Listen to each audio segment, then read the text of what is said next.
সুপ্রভাত বন্ধুরা। তো আজকে হচ্ছে গুরু পূর্ণিমা। তো গুরু পূর্ণিমার দিন সকালবেলায় উঠে আজকে পুজো করে নিয়েছি। তো আজকের পুজোটা তোমাদের সঙ্গে শেয়ার করছি।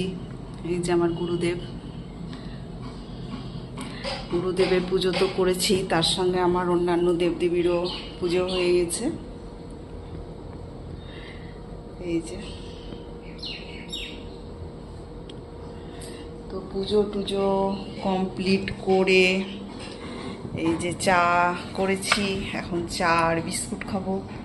তারপরে সারাদিন দেখা যাক কি করা যায়। তো আজকের দিনটা সবার ভালো কাটুক। তারপরে চাটা খেয়ে তখন টিফিন করলাম। আজকে টিফিন করেছি, কিছুই আজকে টিফিনে বানায়নি, একদম রেডিমেড টিফিন করেছি।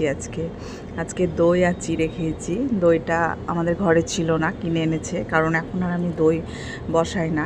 কিছুদিন আগে প্রত্যেক দিনই দই বসাতাম, কিন্তু এখন আর দই বসাই না। একটু বর্ষা পড়ে গেছে বলে আর সেরকমভাবে কেউ খেতে চায় না দই। তো তার জন্য দই কিনে নিয়ে এলো বাজার থেকে, আর চিড়ে ছিল। তো সেটাই আমরা আজকে তিনজনে টিফিন করেছি, দই আর চিড়ে। তো এরকম মাঝে মধ্যে একটু আলাদা আলাদা টিফিন করলে ভালো লাগে। আজকে গুনগুনও খেয়েছে দই চিড়ে, কারণ দইটা খুব সুন্দর ছিল খেতে, তো তার জন্যই খেয়েছে। তো আজকে তো গুরু পূর্ণিমা, তো আজকে ঠিক করলাম যে মাছ মাংস কোনোটাই রান্না করব না, আজকে একটু নিরামিষ রান্নাবান্না করব।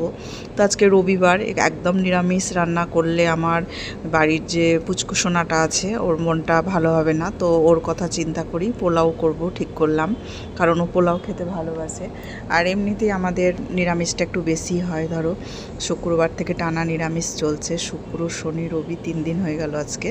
তো আজকে তো রবিবার দিন একটু কিছু রান্না হয়।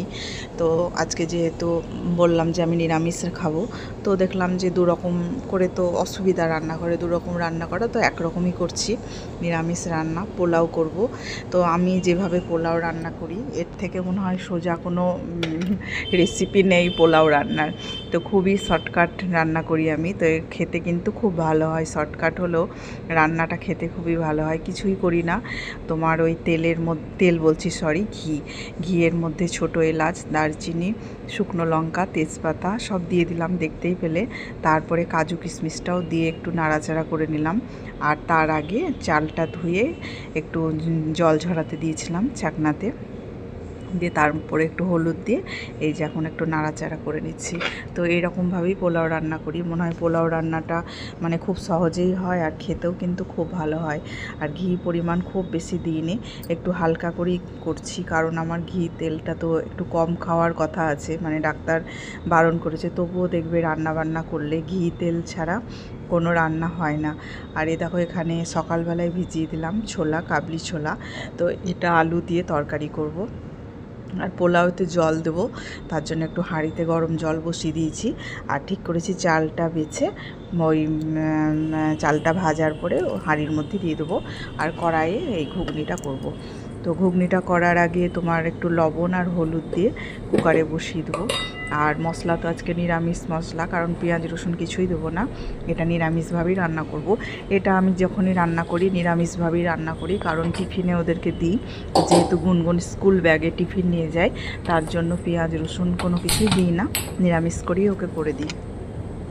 তো নিরামিষ এই ছোলার তরকারিটা কিন্তু রুটি দিয়ে পরোটা দিয়ে খেতে ভালো লাগে। দেখো এদিকে রান্না করতে করতে গুনগুন আবৃত্তি শিখে চলে এলো। আজকে ওর আবৃত্তি ক্লাস ছিল। তো এই কাজটা পুরোপুরি ওর বাবা নিয়ে নিয়েছে, কারণ এই সময়টা আমার মানে যাওয়াই হয় না, বুঝতেই পারছো। রবিবার হলে কি হবে, রান্নাবান্না থাকে, অনেক কাজ থাকে রবিবারে।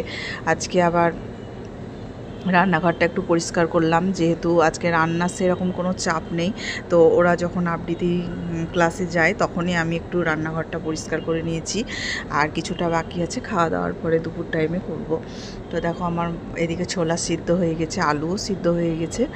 দিয়ে এখন মশলা দিলাম, ওই যে বললাম একটা টমেটো দিয়েছি, আর তেলের পরে জিরে দিয়েছি, শুকনো লঙ্কা, তারপরে তেজপাতা, আর আদা বাটা, আর জিরে বাটা, আর ধনে গুঁড়ো, এইগুলো দিয়ে অল্প অল্প করেই মশলা দিয়েছি, কারণ ছোলার তরকারি একদমই অল্প করেছি, বেশি করিনি, কারণ একবারকারই খাওয়া দাওয়া হবে, রাত্রে আবার অন্য কিছু রান্নাবান্না হবে। তো সেই জন্য দিয়েছি। আর দেখেছো আমার রান্নাঘরে কিন্তু যে মোবাইলটা রেখে যে ভিডিও করব সেরকম কোনো আমার একটা জায়গাই ছিল না। আজকে আমি আমার ফ্রিজটা রান্নাঘরে ভরে নিয়েছি, যেখানে একটা সেলফ রাখা ছিল সেই জায়গাটা থেকেই সেই জায়গাটায় সেলফটা বের করে দিল ওর বাবা, কারণ সেলফটা মানে প্রচুর জিনিস সেলফে ঢুকে যাচ্ছিল। আমি আর ড্রয়ারগুলো ইউজই করছিলাম না, রান্নাঘরে যে সেলফগুলো করা আছে ওগুলো করছিলাম না, তোমার ওইটাতেই সব এনে এনে রেখে দিয়েছিলাম। তোর বাবা বললো ওটা বের করে পরিষ্কার করে দেবো আর এখানে ফ্রিজটা ভরে দিই, তাহলে তোমার সুবিধা হবে।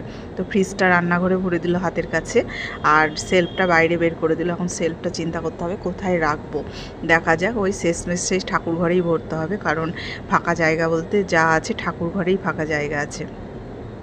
তো দেখো এদিকে আমার পোলাও হয়ে গেছে একদম সুন্দর ঝরঝরে, আর এদিকে তোমার তরকারিও হয়ে গেছে। তরকারি বলতে আলু ছোলার ডালটা, আর এখন হবে এই যে বেগনি হবে বেসনটা রেডি করে রেখে দিয়েছি, আর বেগুনটা কাটতে হবে। তো খাবার সময় বেগনিটা করতে হবে, ওই জন্য এখনও করিনি। তো ওরা স্নান টান করুক, স্নান এখনও করেনি। দেখো এটা বের করে দিয়েছে, এখন ওর বাবা স্নান করতে যাবে, দিয়ে এটা পরিষ্কার করবে। দিয়ে এখন আর এটাও ছিল, এটাও ধুলো পড়েছে, এই দুটোই পরিষ্কার করবে। দিয়ে কোথায় রাখছি এখন দেখা যাক, তোমাদেরকে দেখাবো কোথায় রাখছি পরে। তো আজকে রান্না বান্না তো এই অবধি, আর ভিডিওটা আর তারপরে আর কিছুই করিনি। আর আজকে চিমনি বন্ধ করতেই ভুলে গেছি, রান্না করে বেরিয়ে গেছি, পরে এসে দেখছি ওই রান্নাঘরে রাখা আছে, জ্বলছে চিমনিটা। তো চিমনিটা বন্ধ করে দিলাম, তার সঙ্গে ভিডিওটা এখানেই শেষ করলাম। দেখা হবে নেক্সট একটা ভিডিওতে, টাটা।